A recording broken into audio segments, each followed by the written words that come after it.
ማንቸስተር ዩናይትድ ሚድፊልደር ፍለጋ ወደ ገበያ እንደሚወጣ ይታወቃልና አንዳንድ መረጃዎች እንደሚሉትም ከሆነ በእርከን ከፋፍሎ ወይ ደግሞ በሶስት እርከን ከፋፍሎ ሶስት አይነት ሚድፊልደሮችን ነው ለማምጣት ፍላጎት እያሳየ የሚገኘው። የመጀመሪያው ደረጃ ላይ የሚቀመጡት ከ100 በላይ የሚያወጡ ናቸው፣ የመጀመሪያ ደረጃ ላይ ያሉት ማለት ነው። ከዛ በኋላ ደግሞ ከ50 እስከ 70 አካባቢ ባሉት ደግሞ የሚያወጡት ደግሞ እርከን ውስጥ ገብተዋል። ከዛ በኋላ ደግሞ መጨረሻ ላይ ደግሞ ከ40 በታች ወይ ደግሞ ከ35 እና ከ40 በታች የሚያወጡ ሚድፊልደሮችን ብሎ በሶስት እርከን ከፋፍሏቸው፣ ሶስቱም ግን በዚህ ክረምት ላይ ይፈልጋሉ። ማለት ይሄ አንዱን ብቻ ለማስፈረም አይደለም፣ ሶስቱም አይነት ማስፈረም ይፈልጋል። ታዲያ ሶስተኛ ደረጃ ላይ ያስቀመጣቸው ተጫዋቾች መካከል አንደኛው የዌስትሃም ዩናይትዱ የ21 ዓመቱ ፖርቹጋላዊ ወጣት የቀድሞ ስፖርቲንግ ሊዝበን የሆኑ የዌስትሃም 18 ቁጥሩ ማቴዎስ ፈርናንዴስን ነው መጨረሻው እርከን ላይ ማለት ከ40 በታች ያወጣሉ ብሎ አስዩም ያደረጋቸው ማለት ነው። አሁን ታዲያ እንደሚወጡት መረጃዎች መሰረት ዌስትሃሞች ለዚህ ልጅ 84 ሚሊዮን ፓውንድ እየጠየቁ ይገኛሉ። 84 ሚሊዮን ፓውንዱ ይገባዋል ወይስ አይገባውም የሚለው ነገር አጠቃላይ ስለዚህ ጉዳይ ላይ አንዳንድ ሀሳቦችን እናነሳለን። ሌላኛው ደግሞ ሀሳባችን የሚሆነው ምንድነው ሊሳንድሮ ማርቲኔዝ በማንቸስተር ዩናይትድ ቤት ውስጥ አደጋ ላይ ነው ያለው። ማርቲኔዝ ካለው አቅም አንጻር ካለው ብቃት አንጻር ቲም ውስጥ የሚያመጣው ኤነርጂ አለ፣ ቲም ውስጥ የሚያመጣው የሊደርሺፕ ኳሊቲ አለ፣ ቲም ውስጥ የሚያመጣው ብዙ ነገር አለ። ከሚያመጣቸው እነዛ ነገሮች አንጻር ሊሳንድሮ ማርቲኔዝ የማንቸስተር ዩናይትድ ቆይታው አደጋ ላይ መሆን አልነበረበትም።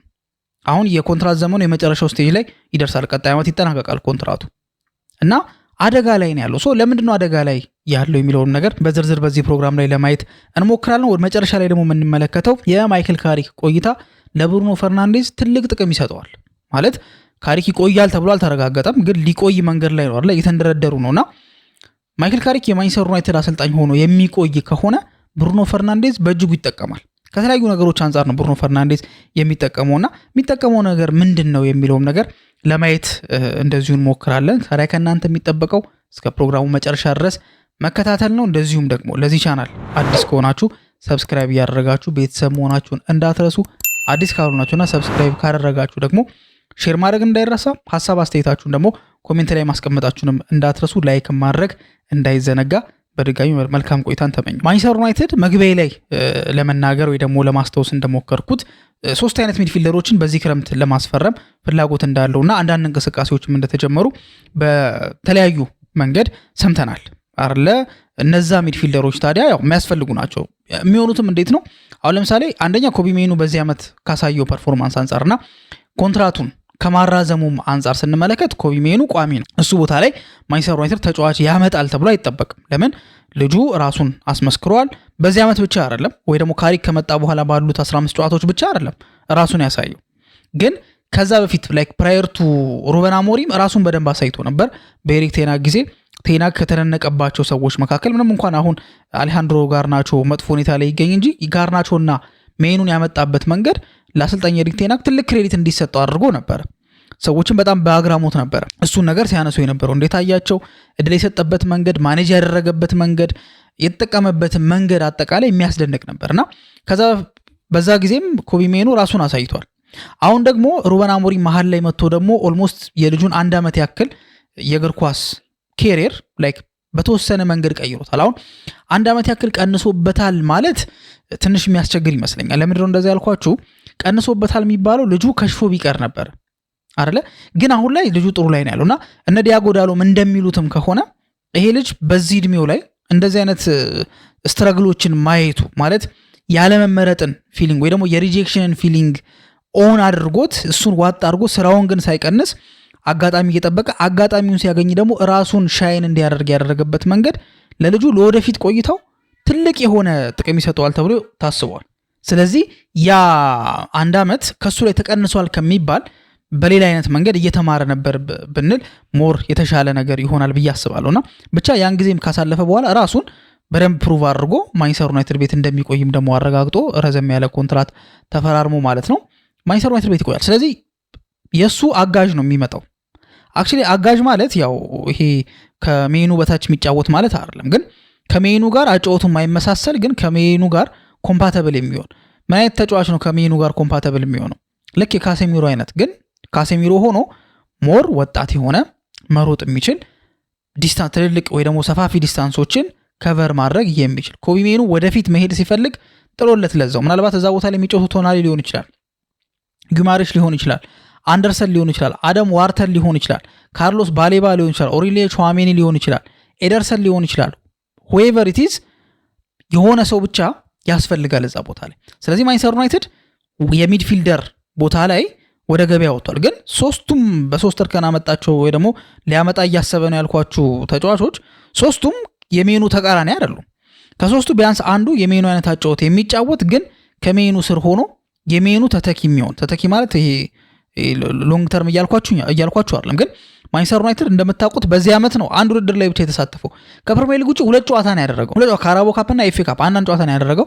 አጠቃላይ 2 ጨዋታ ይቀረዋል ከዚህ በኋላ። ሁለቱን ጨዋታ ሲያደርግ ማንቸስተር ዩናይትድ በዚህ ሲዝን ያደረጋቸው የጨዋታ ብዛት 40 ነው የሚሆነው which is በጣም ዘልወስት ማለት ነው። ቀጣይ ግን እንደዛ አይደለም የሚሆነው። አንደኛ ቻምፒየንስ ሊግ የሚባል ውድድር አለ። ሲቀጥል ደግሞ በካራቦ ካፕ በመጀመሪያ ጨዋታ የመውጣት ኤክስኪውዝ አይኖረውም። አክቹሊ ልክ ከግሪምስቢ ጋር አይነት ጨዋታ ቀጣይ ዓመት አይኖረውም ማንቸስተር ዩናይትድ። ለምን ከግሪምስቢ ጋር የተጫወተው በዚህ ዓመት ምንም አይነት የአውሮፓ ኮሚትመንት ስለሌለው ነው። የአውሮፓ ኮሚትመንት የሌላቸው ደግሞ የእንግሊዝ ቡድኖች ይጫወታሉ። ስለዚህ አምና ዘንድሮ ስላልነበረ ነው። ቀጣይ ዓመት ስለሚኖር እሱ ላይ አይኖርም። በቀጣዩ ዙር ነው የሚጀምረው። ግን በጊዜ መሰናበት ግን አሁንም ቢሆን አይፈቀድለትም። ይሄ ነገር ኤፍኤ ካፕ ላይ ይሰራል። ተመሳሳይ ሀሳብ ማለት ነውና ቢያንስ ማንቸስተር ዩናይትድ 4 ውድድሮች ላይ ይወዳደራል ማለት ነው። እስከ መጨረሻው ድረስ እንኳን ባይሄድባቸው ሊሆን ያህል ወራቶች 4 ውድድር ላይ አለበት። ስለዚህ ለ4 ውድድር አንድ አይነት ተጫዋች ማጫወት ሪስክ አለው። ስለዚህ ልክ የሆነ ጨዋታ ላይ ሜኑ ከገባ የሆነ ጨዋታ ላይ ደግሞ ያ ልጅ የሚገባበት አይነትም ያስፈልጋል። ብቻ በአጠቃላይ በ3 እርከን ነው ማንቸስተር ዩናይትድ ተጫዋቾችን መድቦ ለማስፈረም በዚህ ክረምት ላይ የሚድፊልደሮችን ማለት ነው። ሌላ ፉልባክ ላይ ዋይድ ዊንግ ቦታ ላይ የሚጫወት ምናምን ማለት አይደለም። ግን ሚድፊልደር ብቻ በ3 እርከን መዳድቦ በእነዚህ 3 እርከኖች ስር ነው ተጫዋቾችን ለማምጣት እቅድ የያዘው። እርከን ሲያወጣ ታዲያ ከኳሊቲያቸው አንጻር ነው እርከን ያወጣው። ከኳሊቲያቸው አንጻር እርከን አወጥቷል ማለት ደግሞ በሌላ አማርኛ ምን ማለት ነው? ከብቃታቸው አንጻር እርከን አወጥቷል ማለት ነው። ስለዚህ በብቃታቸው ልክ ነው አይደለ ዋጋቸውም የሚጨምረው የሚቀንሰው። ስለዚህ አሁን ላይ የ100 ሚሊዮን ፓውንድ ተጫዋች ማንቸስተር ዩናይትድ ሚድ ላይ ማስፈረም ይፈልጋል። ለዛም ዝግጁ ነው። ከዛ በታች ደግሞ ቅድም የጠቀስኩላችሁ ሬንጅ አለ አይደል? በተለያዩ ይሄ ሚዲያ አውትሌቶች ላይ ኒውስ አውትሌቶች ላይ ይለያያል ሬንጁ ነው።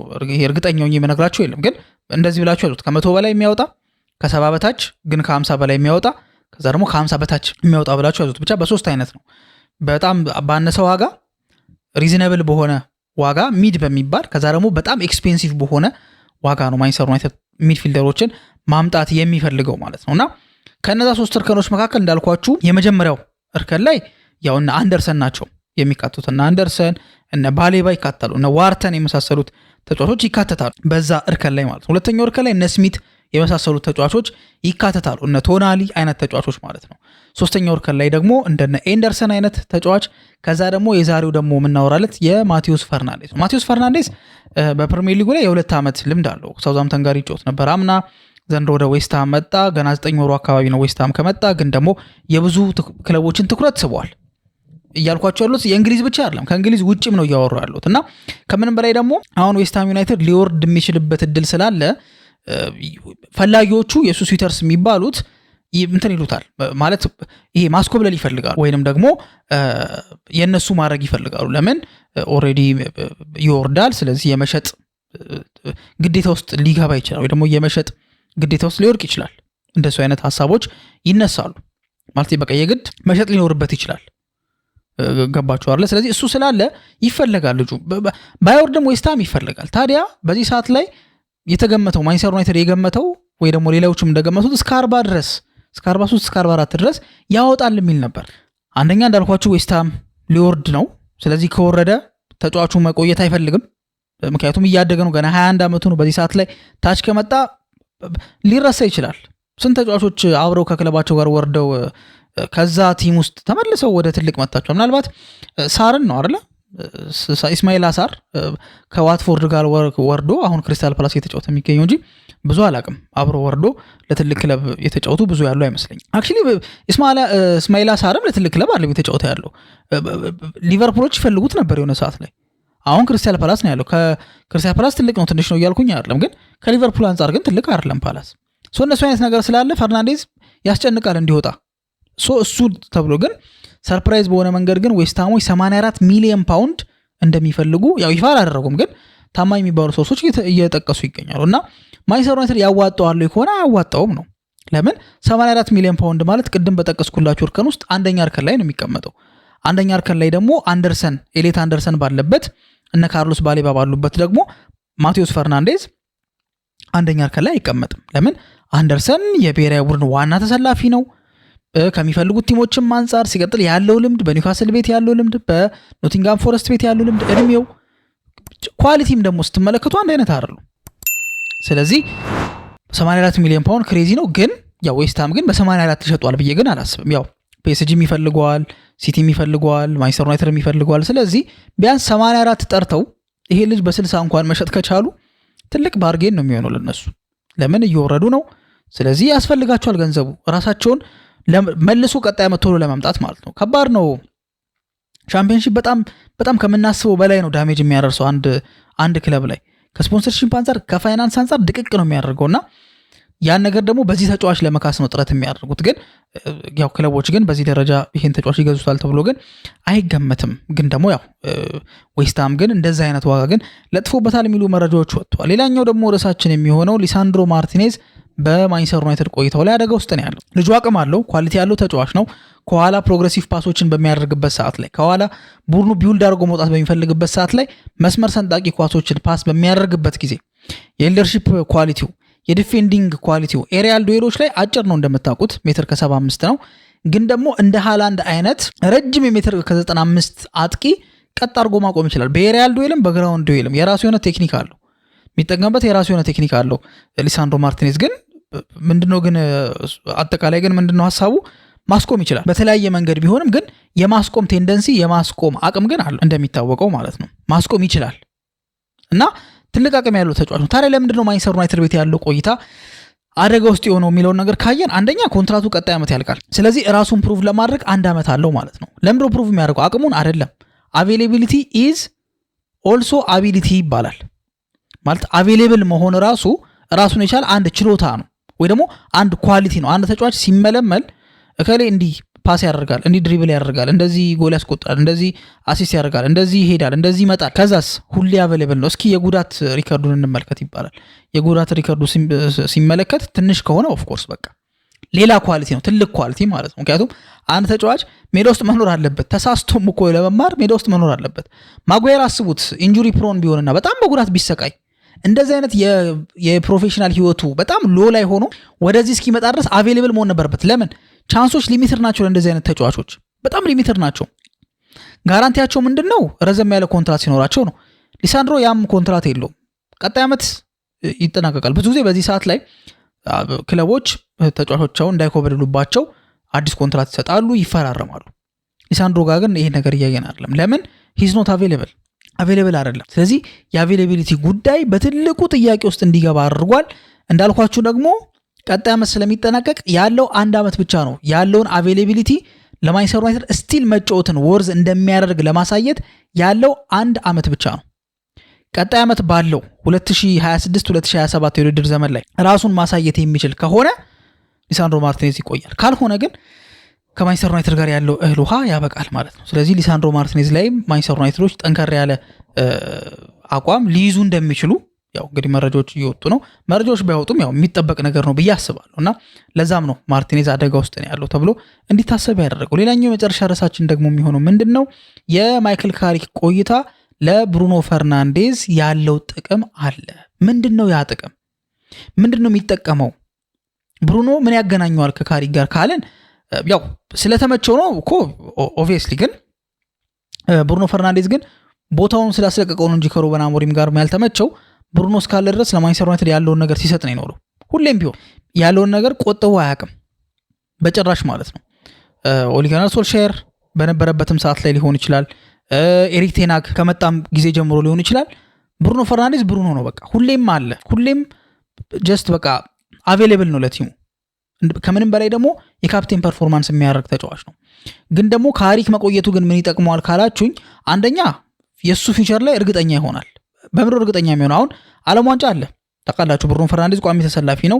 ሀገሩ ፖርቹጋል ደግሞ ትልቅ ሚሽን ይዛ ነው ወደ ፖርቹጋል የምትሄደው። ለምን ክሪስቲያኖ ሮናልዶ ምናልባትም የመጨረሻው ወርልድ ካፕ ሊሆን ስለሚችል በዛ የመጨረሻ ወርልድ ካፑን መስጠት ይፈልጋሉ። ራሱም እንደዚህ ብሎ ቃል በቃል ተናግሯልና ከባድ የሆነ ፎከስ ይፈልጋል። ስለ ቆይታው ማነው አሰልጣኙ ምናምን የሚል አይነት ጭንቀት ውስጥ መግባት አይፈልግም። ስለዚህ ባልተረጋገጠ ሁኔታ ወርልድ ካፕ ከሚሄድ ካሪክ አሁን ላይ እንደሚሆኑ በቃ ቀጣይ ዓመት የማንቸስተር ዩናይትድ አሰልጣኝ እንደሚሆን ከተረጋገጠ ግን ተረጋግቶ ፊውቸሩን ያስባል። በጥሩም ሊሆን ይችላል፣ በመጥፎም እኮ መጥፎ ያልኳችሁ ሊለቅም እኮ ይችላል። ግን ለመቆየቱም ላለመቆየትም ግን የሆነ ታንጀብል የሆነ ማስረጃ ኮንትራት እናራዝምልህ ሲሉት ራሱ የሚጠየቁትን ጥያቄዎችን ሰዎች መመለስ ይችላሉ። ማለት ይኸው ካሪክ ነው ቀጣይ ዓመት አሰልጣኝ የሚሆነው፣ ስለዚህ ከእሱ ጋር አብረህ ትሰራለህ አስብበት ይባላል። ካሪክ ግን ካልፈረመ ግን ቀጣይ ማን ነው የሚሆነው አሰልጣኝ ሲላቸው እነሱም አያውቁትም። በቃ አሰልጣኙ ሲረጋገጥ ነው መፈረመው ይላል።